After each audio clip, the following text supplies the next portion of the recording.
మహబూబ్నగర్ జిల్లాలో ఏపీఎస్ఆర్టీసీకి చెందిన బస్ ప్రమాదానికి గురైంది. ఈ ప్రమాదంలో 15 మందికి గాయాలయ్యాయి. వాళ్ళకి ఆసుపత్రిలో చికిత్స అందుతోంది. జాతీయ రహదారి 44పై జరిగిన రోడ్డు ప్రమాదంలో ఏపీఎస్ఆర్టీసీకి చెందిన బస్ దగ్ధమైపోయింది.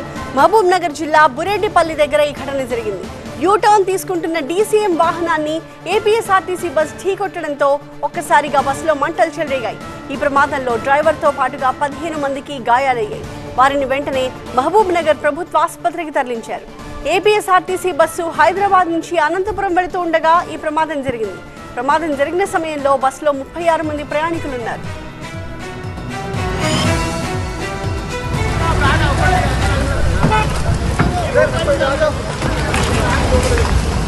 నేను జేబీఎస్ నుండి అనంతపురం పోతుండగా జక్షర్ల దాటి నుంచి డీసీఎం ఏకదమ్ము యూటర్న్ తీసుకున్నారు సార్. బండి పోయి దానికి ఇక్కడ పోయేకి ఎక్కడ లేదండి. పోయి అనుకుంది అదే జరిగింది, ప్రమాదం జరిగింది సార్. 36 మంది ఉన్నారు సార్, కెపాసిటీ ఉన్నారు బండి. సడన్గా ముంగట ట్రక్ అడ్డం వచ్చింది. అడ్డం రాగానే నేను బ్రేక్ కొట్టే లోపల తగిలిపోయింది. దానికి తగిలంగా మంటలు వచ్చేస్తే మేము బయటికి దిగినాం.